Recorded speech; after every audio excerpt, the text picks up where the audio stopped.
Alright, ladies and gentlemen, boys and girls, Lilith has been finally revealed, and I'm here to explain to you guys how she works. There are a couple things that are not in the patch notes, and I actually went through the trouble of asking around and trying to find out these numbers for you so that we can have as much info as possible. There are, however, one or two things that I'm not 100% sure, but either way, if BDS comes out this next weekend, which is what I'm assuming that it will come, I will be testing some stuff out there, and I'm very much likely for streaming it, so you feel free to join me there. Twitch.tv/KreepersYT.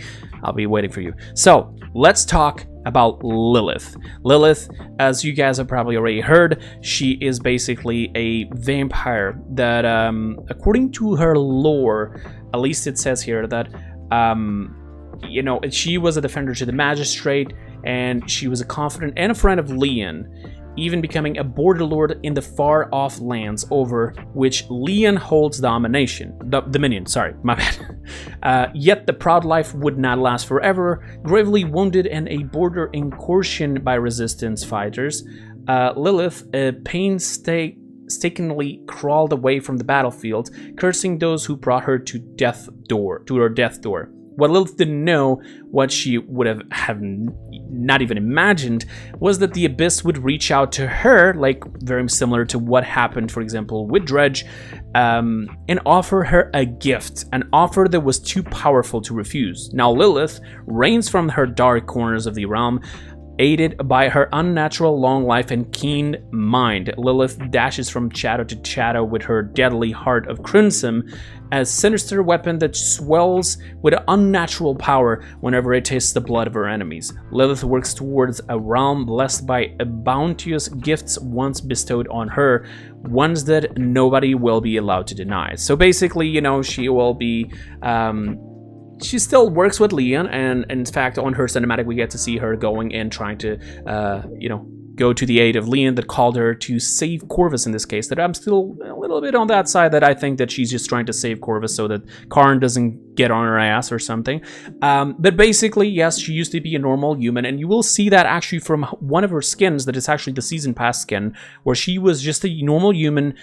She was, a friend of Leon, more into the magistrate side than anything, and one day, when fighting the resistance, apparently it didn't went out too well for her, and the Abyss actually went into, hey, we got here a deal for you, and now she became this. Now, her weapon, it is a little box. We're going to see this here in a bit. I'm going to push here into the, this is like her visual, as you want to see it here just for a bit. The quality, unfortunately, on Twitch was really bad, and also the sound was really weird. So I apologize if I'm not going to show you like any sound or anything of the sort, but it was extremely weird. I couldn't understand anything, like the sound was delayed and everything. But either way, like when she comes out, I'm very much likely going to put some gameplay out. So for now, let's just talk about her kit.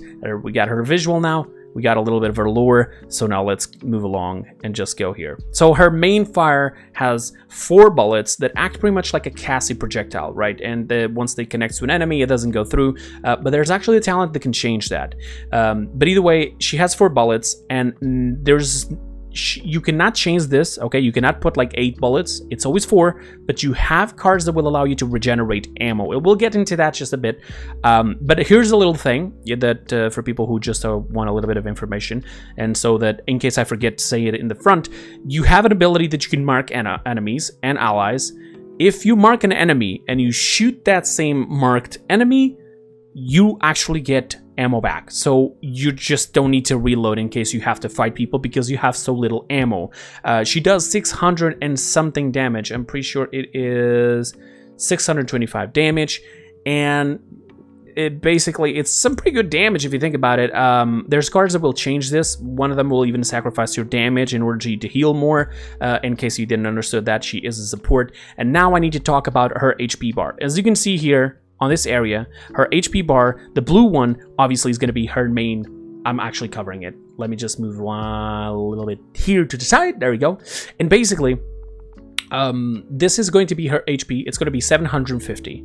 Then you got 2,500 of a red HP bar, which is blood. This blood will be used for using abilities. It's only going to be for her Q and her jump. We'll talk about that in a second. Her right click does not use any of blood, okay? In fact, your right click is what's going to give you blood back. okay? And here's a little extra fact. You can be healed for the 750 HP you buy allies and etc. But no one can heal your red bar except for yourself, okay? But applying your other abilities, your little market, etc. will allow you to get it, even if you apply to an ally. So we'll get into that in just a second. Basically, this will consume part of it to use every single one of your abilities, or just two of them, in this case, the F and the Q. And then to get it back, because like the enemy is going to be shooting you, and you're going to lose this HP bar. You need it to cast abilities. You're going to have to mark the enemies. As you can see here, on top of that Cassie right there, you can see that little sort of like a triangle, like a little small T, and you can cast it into allies or enemies. This will be your right click, and if you cast it into allies, it will heal them. Okay, but if you cast it into enemies, it will damage them. Now, here's the thing. You cannot kill people with this ability because it is actually an ability that does damage based on your max HP. So, your current max actual, attackable HP, let's say like that. So if you have 1000 HP, you will receive less damage from this ability. If I have 2000, then you'll receive more damage. Okay, so this will never be able to kill anyone. It has some extra info, like for example, the one that I said, if you shoot somebody who's marked, it will give you ammo back. If you mark an enemy or an ally, it will give you blood back. If you mark an ally to heal them, it will actually start off slow, but it will heal more and more and more as it goes. The same thing will be for the blood recovery. It would also start slow, and then it will give you more and more and more. Okay, so it's not an instant thing. You don't just apply and get blood back, okay? But an extra little thing is that you will be revealed to an enemy once you mark them, and they will be revealed to you, but it's only between you two. Okay, so it allows them, to have a little bit of a counterplay here. As for the duration of the ability, I'm pretty sure it doesn't have a limit. I'm not entirely sure though. I will have to test this. I already asked around and I haven't received an answer, unfortunately, so we're just gonna have to go with this for now. But I'm pretty sure it should have some sort of a limit. We'll see. Now, let's talk about her movement ability, her F. It's basically a little jump. You go and jump. I'm not entirely sure if it's omnidirectional, but you jump and you will levitate. And here you go. You'll levitate. Like, it seems like a normal thing, right? It will consume blood, which, by the way, I already been doing some math based on gameplay and etc. And it should cost 227 blood, or maybe there was some cards. Actually, just right here, she had, let me just go back here real quick. She had 2,550. She jumped, and as such, she lost 350 HP. So 350 HP. I'm guessing there's cards that will reduce the amount of percent of blood that you need to use for the ability. As you can see, when she uses the ability, it has like a cooldown of like 3 seconds. So you can use this multiple times really fast, but you have to use your own HP for using it. Okay, so yeah, might as well mark an enemy when you're doing it so that you can have it back and you can just continue to jump. But if you jump and you press again, you'll slam and you'll deal damage. It's not much though. Okay, the damage that it does is 175 damage, very low, and it's only in a 15 unit radius. Okay, so it's not that much. Now, for her second ability, it will be almost like a gourd of Dumba, but you can place it as if it was like the totems of Grok. Okay, you can look at range and just select where you want to place it, but with a difference. If you hold it longer, it does more. So you have to cast it longer to heal more or to damage more. Okay, it does the same thing as the Gourd of Dumba. It heals and damages. Okay, it heals your teammates, it damages your enemies. It'll be easy to see. You can see here right now. She just instantly cast it. The price to this is 750 blood. So yeah, you're gonna have to manage that blood a bit more. Even if you cast it for longer, there's like 3 stages to it. There's the instant cast, you just saw the bar there, and then there's like after that little first line, and then there's finally the fully charged bar. The more you charge it, the more damage and the more heals it will do, okay? And you can just like jump and cast it midair. You can just stand on a balcony and just look down and just cast it in a space. The talents will actually change this a bit, and which will be extremely good. And I know that some of you might be thinking, oh my god, she has like 750 HP, she starts using abilities, and the next thing you know, she's going to die. But she has 3,250 in total, and you can change some of these cards as well. You can actually change cards, for example, to actually have even less HP. You can go up to 250 HP, for example, and the entire rest of your bar is blood. That's insane. Now, there is, however, a problem here. I'm actually really sad for this one. The ultimate. There is a visual effect for enemies when you use the ultimate, and I really wanted to show that, but I cannot because the footage I have is obviously from the UC, and I'm not going to do that. But they did say they were going to post that on Twitter. So follow me on Twitter and I will put a like on it as soon as it comes out, unless it's already out and everything. And then, you know, I'll try to, you know, it will help you out a little bit. Oh, and I just got the information right now. I'm probably going to split this. This is already after the recording, actually. I'm going to slip this into the middle. Apparently, the mark is supposed to last up to 10 seconds, I think, the max. But this is not 100% confirmed. I will test it out on PDS. Okay, but again, back into this. The ultimate has a different effect on enemies. Like the visuals, you'll be able to see everything like little red and everything like blood all over, and the sky will be filled with dark clouds, like a blood moon sort of style, and it's very, very cool. Now, as for benefits, what it does, it's for you, for Lilith. Let's just talk about Lilith for a second here. You'll have more speed. You will have like 500 plus blood being given to you per second. This ultimate lasts 8 seconds, by the way, and you'll jump higher, and you will be able to see the entire enemy team. This is only for you.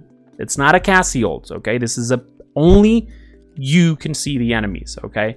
But it does bring an extra effect, and right here on the footage you can see it already what's going on.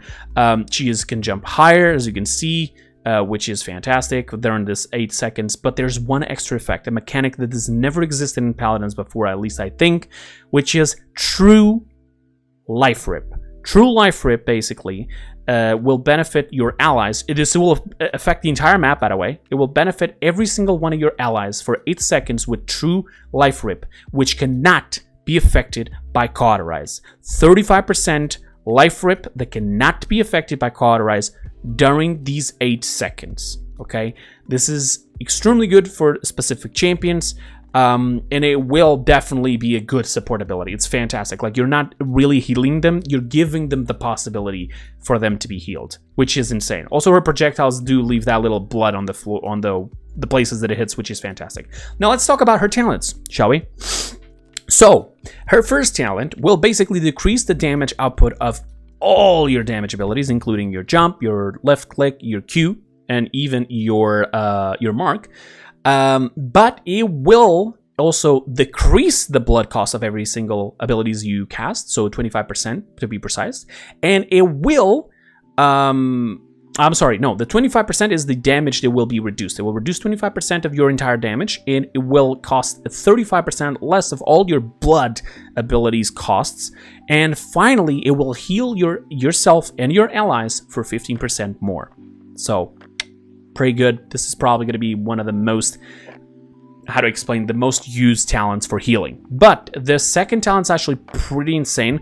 The second talent will actually, you know, the little Gourd Damba that she can do, it will actually lock into her, so she'll become almost like a Grover in a certain way, and it will increase the radius of it, and it also costs 25% less. So if you want to be sort of like a Grover, yes, this is exactly it. It's fantastic. Her way of walking is amazing. I love it. And then her final talent, which is actually pretty insane. I was surprised to see this, but your main fire will now pierce through enemies, and it will increase damage on subsequent enemies hit after the first one, and etc, etc, etc. So this is like the old fireball talent of Fernando, but it hits hard. Look at this damage. Like, that's insane. I'm not entirely sure, however, if it will pierce through shields. I'm pretty sure it won't, but I might end up later on trying to figure this out and probably either leave in a comment or maybe just put some sort of a like on the tweets if they do it. So again, don't forget to follow me on Twitter, okay? This is pretty much it for that. Now let's talk about her cards, okay? I'm gonna put a little, pull it up here into the front where they're going to be showing her skins while I'm talking. Here we go. While I'm talking about the cards, she has a card that will increase damage and healing of your swarm, your Q, by percentage per each point, but it will reduce its duration. You have a card that will reduce the effect control, crowd control for allies that are being affected by swarm, and it can go up to 25%. You have a card that will increase the radius of that swarm, but it increases the cost as well. You have a card that will increase the healing that allies will receive by swarm, but it will increase the cost as well. Then for her Death Wings cards, she has a card that will reduce the cooldown of Blood Hex, which is her right click, you know, her little mark, after activating Death Wings. It's like 2 to 3 seconds. I don't think this card will be extremely necessary. This is also her recolor. You can buy this one with gold. The other one previously is her human skin. It's on the season pass, by the way. You can also increase the vertical mobility of Death Wings. You can reduce your damage taken up to, I believe, 30% for 1.5 seconds after you activate your Death Wings. And you can increase the lateral movement of Death Wings as well. So similar to what Betty has. Then for her Blood Hex cards, hitting an enemy with Blood Hex will reveal them to your team.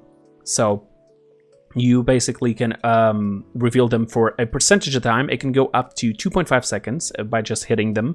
You can increase the allies' movement when using Blood X. This is the golden skin.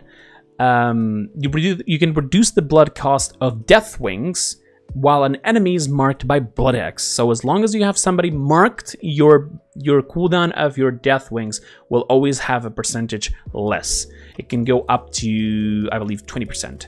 Reduce the blood cost of Swarm while an ally is marked with Blood X. So basically you have here some cards that as long as you have an ally or an enemy marked, it will reduce cooldowns on other abilities, which is fantastic. And for her normal cards, you have a card that will increase your extra blood health, but it will decrease your normal health. You have a card that will gain a shield after falling into or below 75% HP. Can only happen every 35 seconds. You can set her ammo to 2 while increasing projectile speed by almost to 65%. So you can have an idea, but it will now put your ammo to 2, and then you have to buy Def Hands. But she's actually pretty cool if you really want to like frag and snipe with her. And then finally you have a card that basically will give you extra blood when hitting a marked enemy. So when you mark somebody and then you start shooting him, you gain extra blood, okay, if you hit them. Okay, that's that simple. Again, as for the skins I showed you, now I will just be pulling up here the patch notes really quick.